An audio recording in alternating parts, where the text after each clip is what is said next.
Magandang araw sa ating lahat. Ito po si Nico Fabian. Nandito na naman po sa programa natin Nick Talk, The Real Talk with Nico. Kumusta tayo lahat? Today is Thursday and it's March 19 na po. No? March 19 na po. Hindi pa natin alam kung bukas ba ay Hari Raya Aidilfitri or the following day pa po. We are waiting for any announcement regarding this Hari Raya Aidilfitri celebration.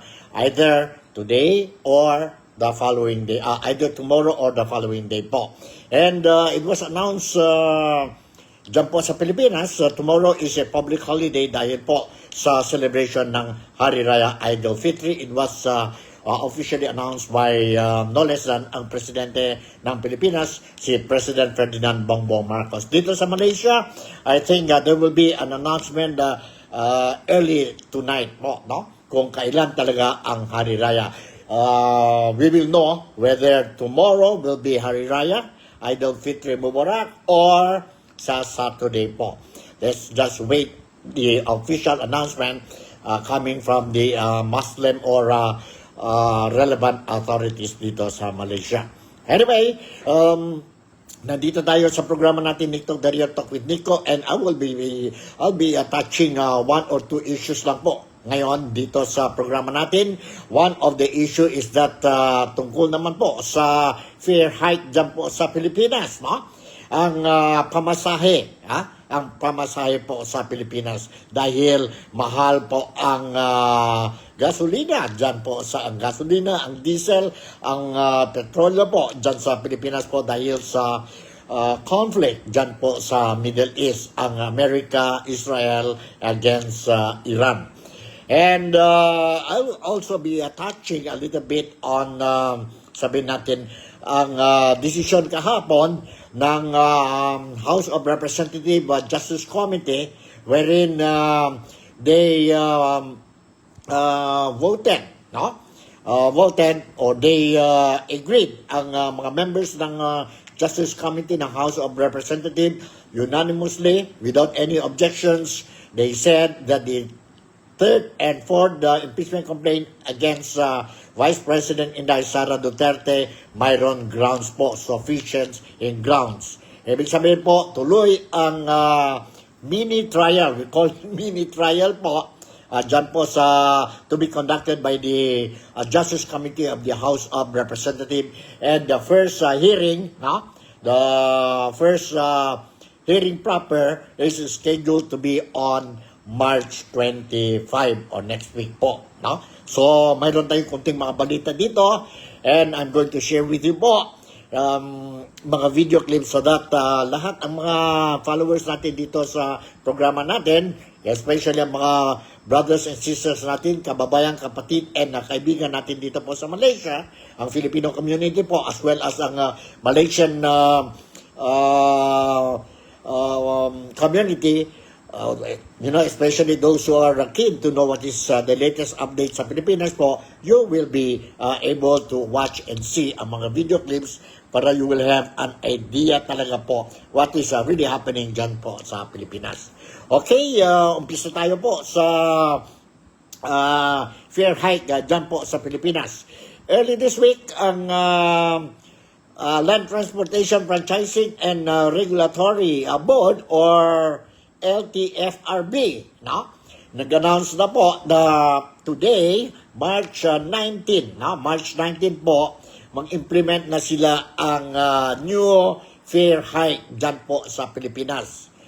Now, yesterday, surprisingly, ang presidente natin, via his video message, he announced that suspended po ang fare hike dyan po sa Pilipinas, supposed to be implemented today, effective today. So may mga questions na po dyan. Ano ba nangyari sa gobyerno natin? Wala bang coordination ang LTFRB and ang Malacanang? Bakit iba-iba ang ang mga announcement nila po, no? Wala bang thorough study tungkol sa announcement ng FTFRB tungkol the implementation of a new fare hike dyan po sa Pilipinas. Bakit ang presidente natin, si President Ferdinand Bongbong Marcos, made a contradictory announcement po, no? Kontra sa announcement ng sabi na, hindi naman kontra, no po, na, but he announced na hindi matuloy ang fare hike.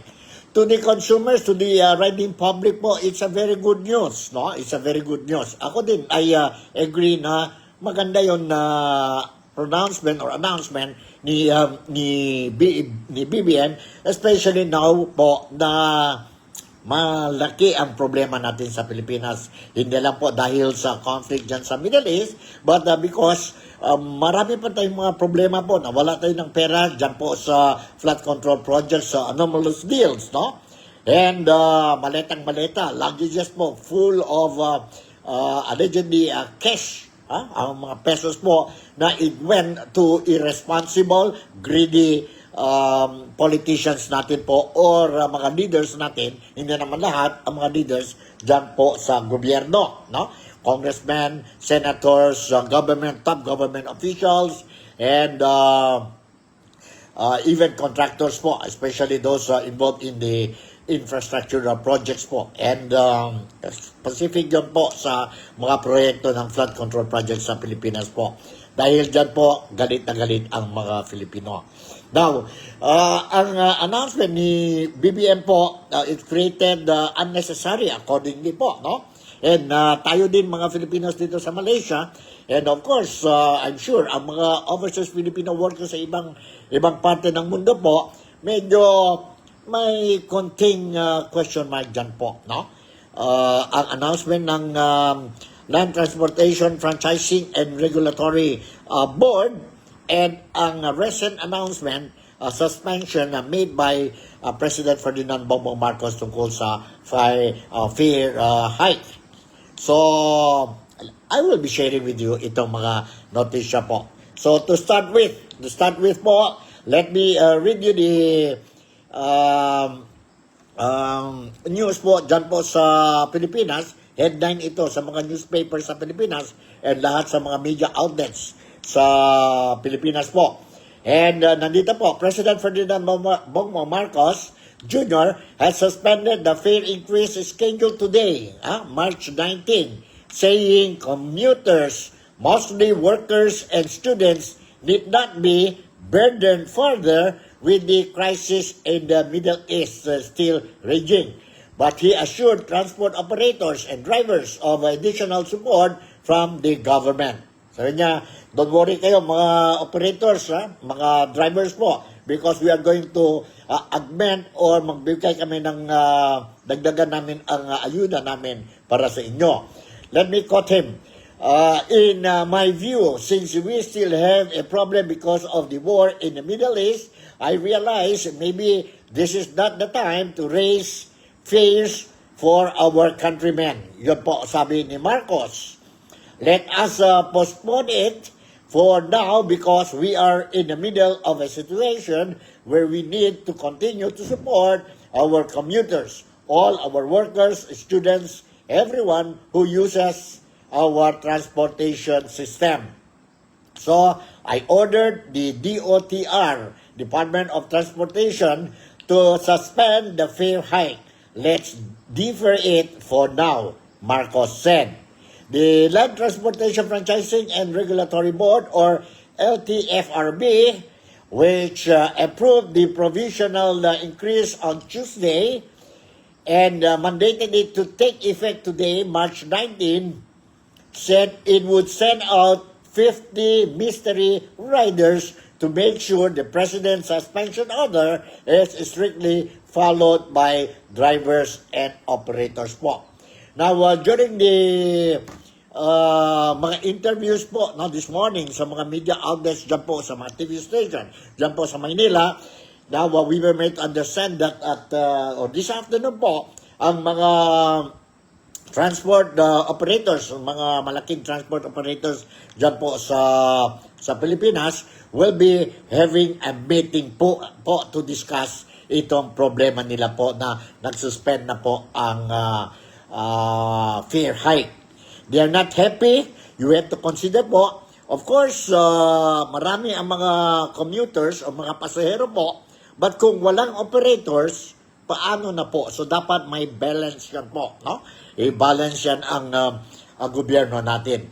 So, although we cannot please everybody, but sana may compromise po, no? May compromise dahil po, whether we like it or not, hindi naman itong kasalanan ng gobyerno, ang presyo ng gasolina po sa Pilipinas, hindi lang sa Pilipinas, but in other parts of the world, especially ang mga nation kagaya ng Pilipinas, developing countries like the Philippines, and we are not a oil-producing country, we are agricultural a country po, we all depend sa gas and oil, no? Sa galing sa ibang bansa, no? So, apektado talaga. In fact, ang gasolina natin po ngayon, mahal na talaga po, no? 90 over ang diesel per liter po is some are 110, 115 per liter po. Mahal na talaga po, no? And of course, kung mahal ang diesel, ang gasolina natin po, even ang mga electricity, ang electricity natin po, ang power, will be definitely increase ang mga bills natin sa tubig, lahat po, no? Even ang mga essential goods.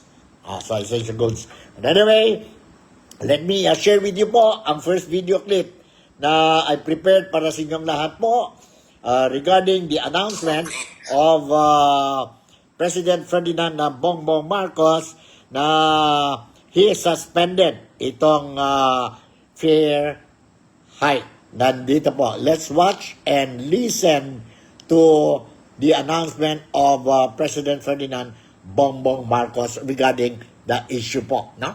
Regarding itong issue. Let's watch and listen to this po. Nandito. Kaya tinautos ko sa DOTR na suspendihin muna ang fare hike at i-defer muna natin yan, i-postpone muna natin yan dahil nasa gitna ngayon tayo nitong sitwasyon na ito na kailangan patuloy ang ating pag-alalay sa ating mga commuter, sa lahat ng mga ating manggagawa, mga estudyante, lahat ng gumagamit ng ating transport system. Huwag po mag-alala ang ating mga transport workers dahil mamadaliin po namin, dadagdagan po namin ang suporta sa inyo para naman ay hindi kayo masyadong mahirapan. Kaya tinautos ko sa DOTR na suspendihin muna ang fare hike at i-defer muna natin yan, i-postpone muna natin yan dahil... Alright, yan po. Yan po ang announcement made by BBM. Mayroon pa another video clip that I want to share, that I will be sharing with you po. Ito, let's watch and listen to our beloved President Ferdinand Bongbong Marcos Jr. po, no? Nandito po.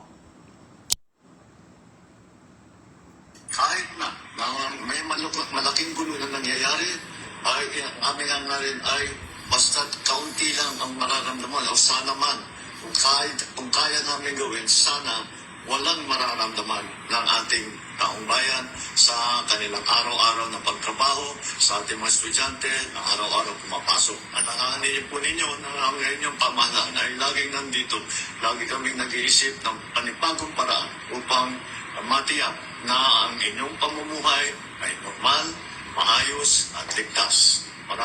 Kaya tinutos ko sa DOTR na suspendihin muna ang fare hike at i-defer muna natin yan, i-postpone muna natin yan dahil nasa gitna ngayon tayo nitong sitwasyon na ito na kailangan patuloy ang ating pag-alalay sa ating mga commuter, sa lahat ng mga ating manggagawa, mga estudyante, lahat ng gumagamit ng ating transport system.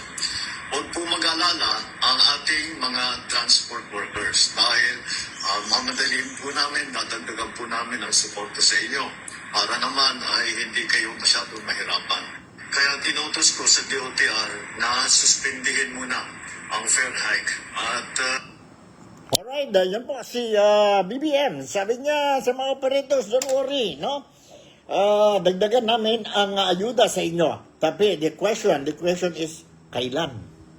End of the month? Next week? Or next month? Kailan ang that's the question ng mga operators po, no? Kailan magbigay ang ayuda. And then meron pa tayo dito ang kahapon ang presidente natin, he went around and visit yata yun sa mga public markets natin po, and there was a brief press conference or interview sa presidente natin. Nandito po ang video clip, and let's watch this interview kay ambush interview yata ito po, no? Kay President Ferdinand Bongbong Marcos kahapon po dyan sa Manila. Process of Congress already approved emergency powers for you to lower or suspend excise tax on fuels. How soon do you intend to exercise that power? Oh, that depends. Now, marami, it's a very complicated calculation. We will see.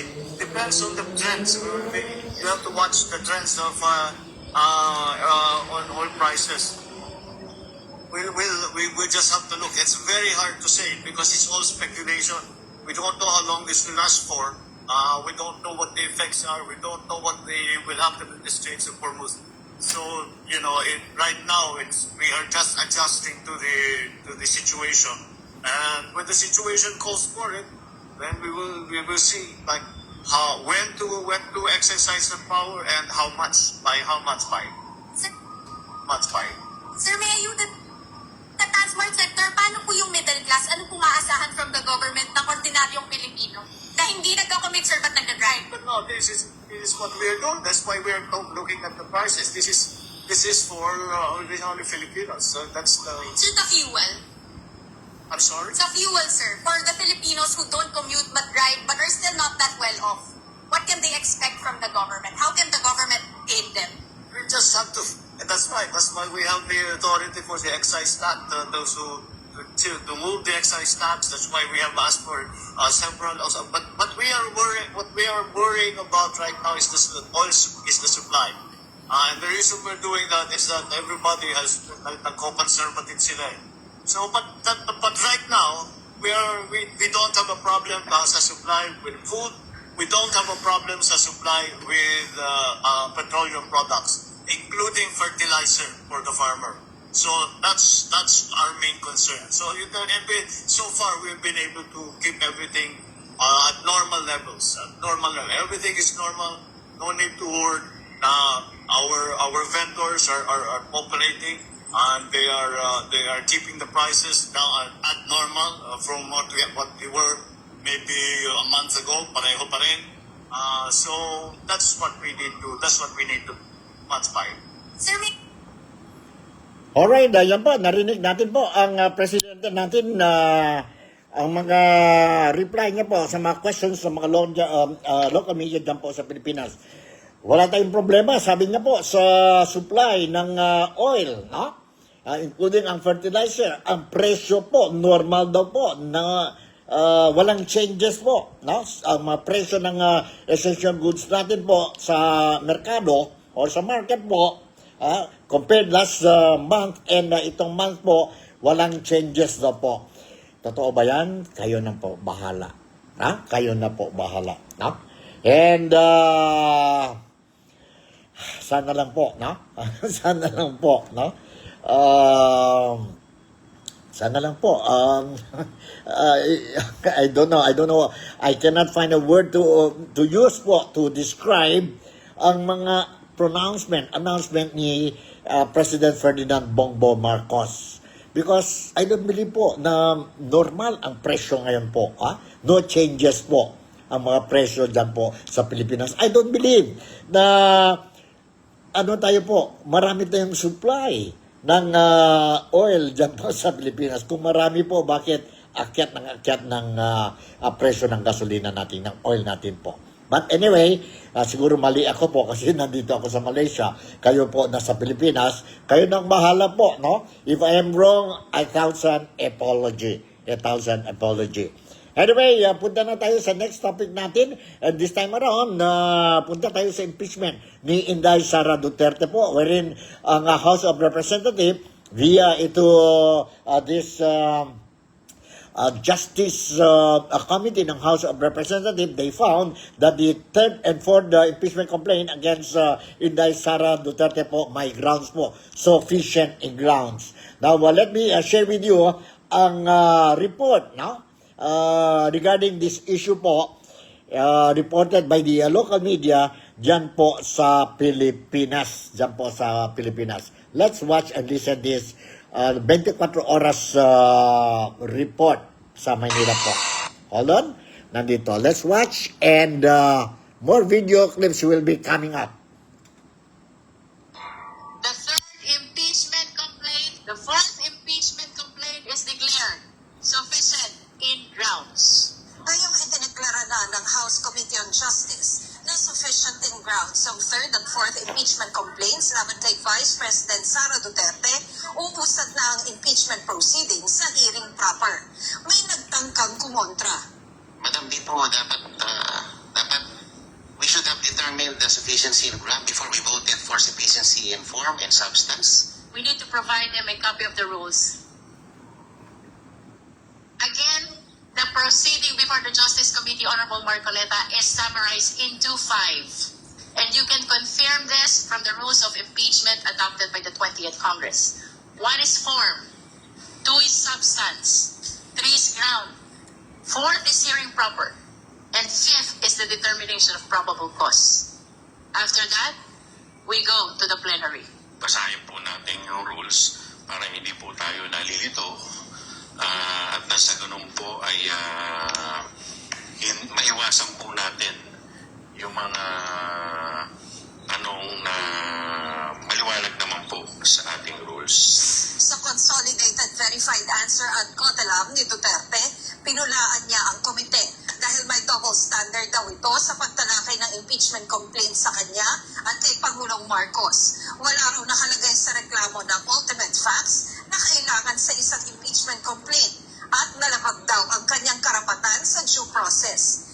Hindi na ito gaanong tinalakay ng komite dahil maliban sa hindi naman daw nito isa-isang sinagot ang mga alegasyon, ang mga inirereklamo niya sa proceedings ay hindi sa komite dapat idulog. It alleges violation of due process and failure to state ultimate facts. And these are matters which should not be addressed to the Justice Committee.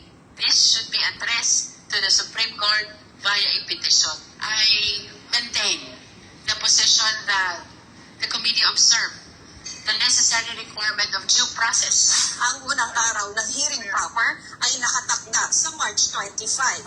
Ayon kay Luistro, bibigyan ng notice si VP Duterte at ang mga complainant para humarap sa komite. This will be a mini trial, should I say, no?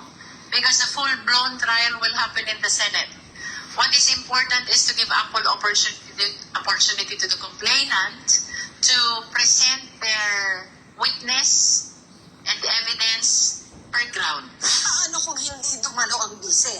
This is her prerogative.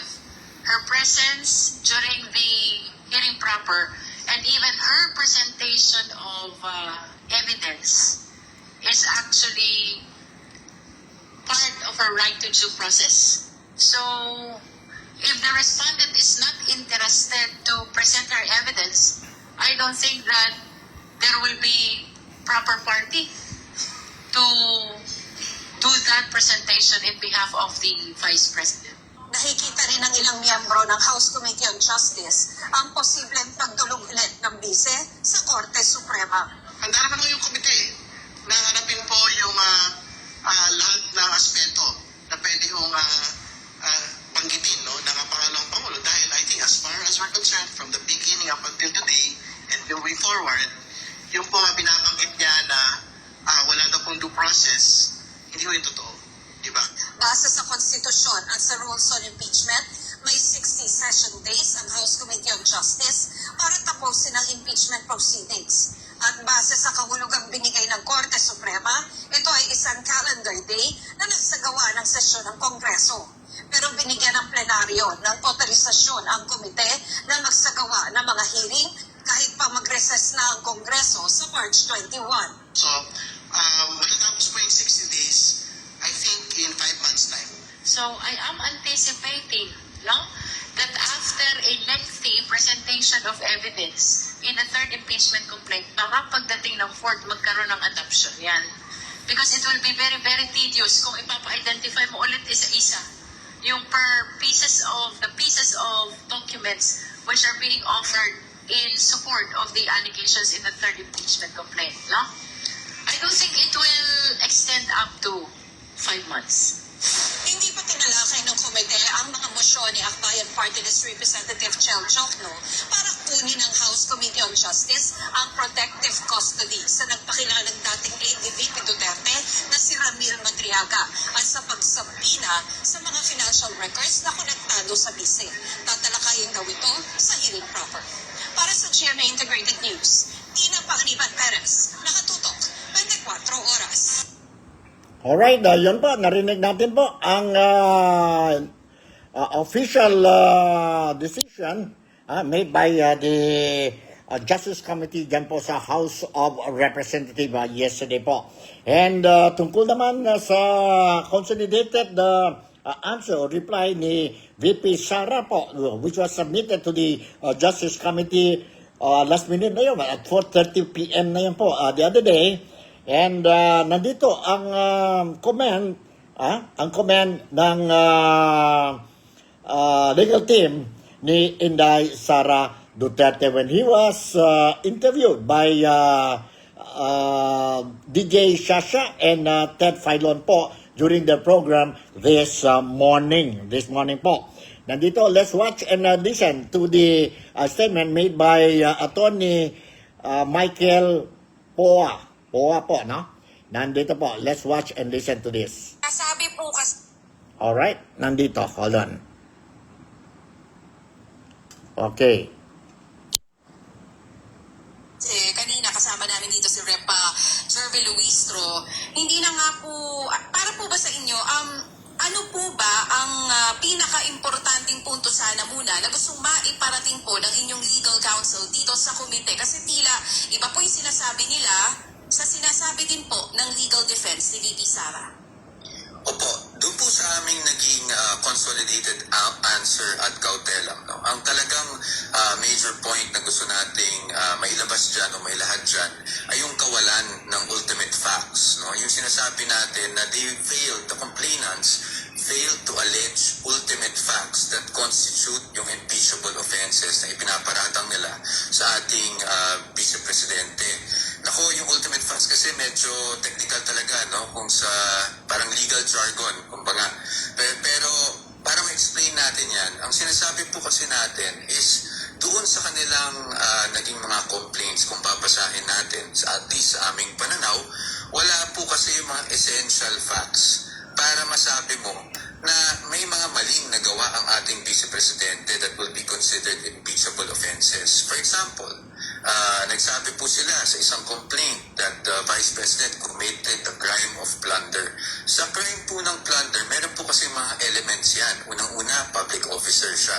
Pangalawa, that because of a series or combination of overt acts, no, or acts or omissions, nakapag-amass, accumulate, acquire siya ng ill-gotten wealth. Ngayon, sige na, nandiyan na tayo, talaga namang public officer siya.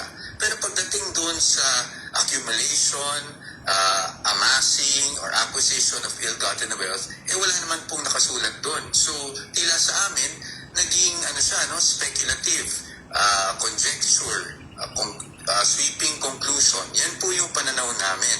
Ngayon, sinasabi nila, it was a non-answer. Of course, tayo naman, nire-respeto naman natin ang mga pananaw at opinion ng kung sino man. Pero sa atin, doon talaga tayo nanggagaling na anong gusto mong sagutin namin doon sa complaint.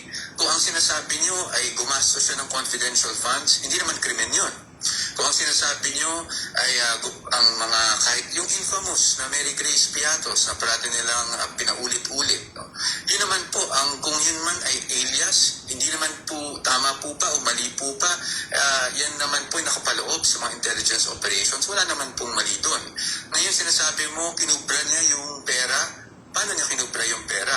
Wala pong facts na na-allege ukol doon. So, that in itself is a conclusion. May sinasabi po kanina si Rep. Luistro, ayon po sa kanya, yun pong naging sagot nyo ay hindi daw hindi talaga directly answering the accusations. It's more of leaning towards mga hindi dapat lang matuloy yung impeachment pero hindi sinasagot yung mga akusasyon. Sinasabi din po kanina ni Luistro na okay lang naman daw po na hindi mo na magpakita ng ebidensya sa ngayon dahil ang tangi lamang naman na magdedesisyon kung magpapatuloy ang impeachment ay ang members ng committee. Kumbaga sole judgment ito ng members ng komite. Ano pong tugon niyo doon? Opo, tama po na talagang sole members ang magiging, kumbaga magde-decide kung ito ay iaakyat sa Senado. No? At even in fact, kung ibibigay ito sa plenary para magkaroon ng botohan kung iaakyat o itatransmit as articles of impeachment sa Senado. So sa amin naman po, ang talagang punto lang namin doon sa aming naging consolidated answer at cautelam is wala kaming masasagot dahil ang mga nakapaloob doon ay puro pawang konklusyon lang. No? Pawang haka-haka. Yung mga acts na sinasabi nyo na ginawa niya, for example, the SALN, sinasabi nila biglang nagkaroon ng ill-gotten wealth dahil mayroong SALN. Parang hindi po namin makita yung logical connection doon.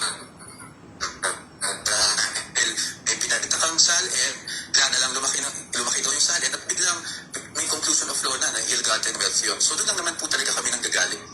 Oo, nauna. Alright, yun po, narinig natin ang rason na binigay si Attorney Michael Poa, no? Tungkol ang consolidated answer ni Inday Sara Duterte regarding itong impeachment complaint against Inday Sara Duterte. And nandito po, I'll give you another one, a video clip when he was asked to comment on pupunta ba ang legal team ni Inday Sara Duterte or si Vice President Inday Sara Duterte mismo po will attend ang scheduled hearing proper, first schedule po sa March 25th. Nandito po ang reply ni Attorney Michael po. Let's watch and listen to this. Let's watch and listen to this po.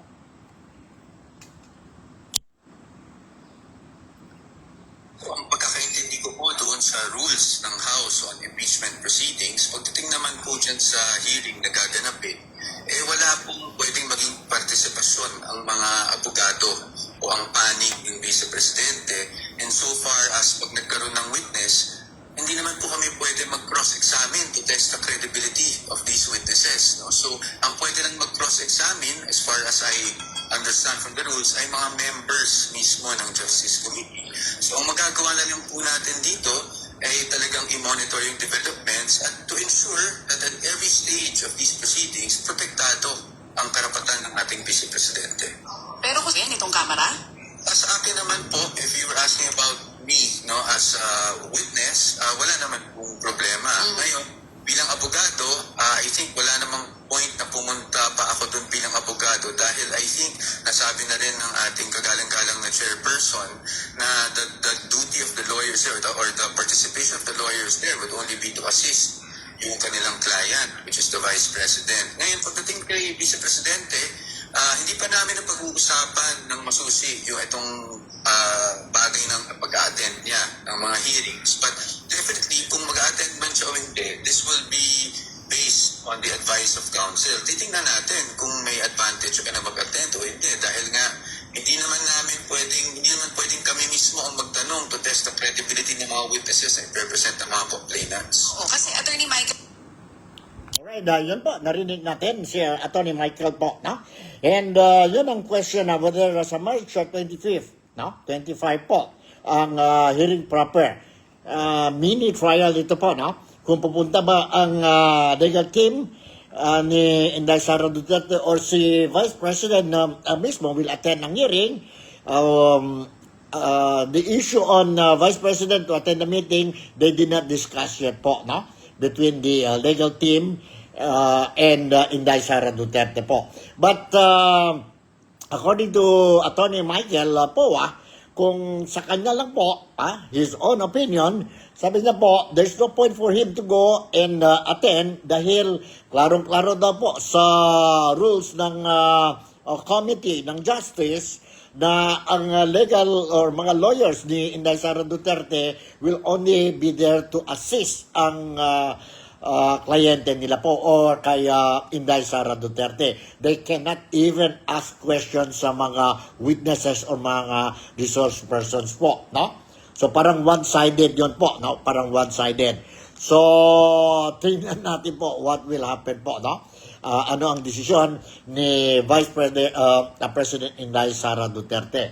So after that, they will be voting and of course, kailangan sila ng one-third votes from all the 300 plus congressmen, and then it will be transmitted, ang desisyon nila po, ang resulta po, will be transmitted to the Senate, no? To the Senate, wherein the Senate will now make a decision kung may probable cause ba talaga po, and trial proper will follow suit. So, yun po, ang proseso po, ang proseso. So, it will take time. It will take time po. Because ngayon lang po, ang Kongreso at saka ang Senado po, recess na sila. And they will be going back to or resume ang session nila po sa Mayo, May 4 yata no? Malayo, no? Malayo pa. And let's see po, but ang hearing ng Justice Committee will continue despite on recess sila ngayon po. So, itong Nick Talk, the Real Talk with Nico po, schedule ang mga hearings nila sa May 25 and March 25 and April. Tayo po, we will closely monitor ang situation. So, all these things po is politika ito po, no? Politika dito, impeachment. So, sa ngayon, alam natin na ang number one, based on the survey, ang number one talaga po sa mga survey, still tumaas ang rating, performance rating ni Inday Sara Duterte. Bumaba din ang rating, performance rating po and trust rating ni President Ferdinand Bongbong Marcos. So, I will share with you another video clip po regarding itong kandidatura ni Inday Sara Duterte, and very respectable political analyst dyan po sa Pilipinas, si Malu Tequia. Let's watch and listen ang comment niya po dito, no? Ang comment niya dito po. Let's watch and listen to this po. Saan na yun? Okay, ito na ba yun? Para sa political strategist na si Malu Tequia, sa ngayon ay wala pa siyang nakikitang politiko o personalidad na kayang tumapat kay Vice President Sara Duterte sa 2028 presidential elections. Alright, sandali. Para sa Alright, okay. Tingnan natin, arrange muna natin. Alright, nandito na po.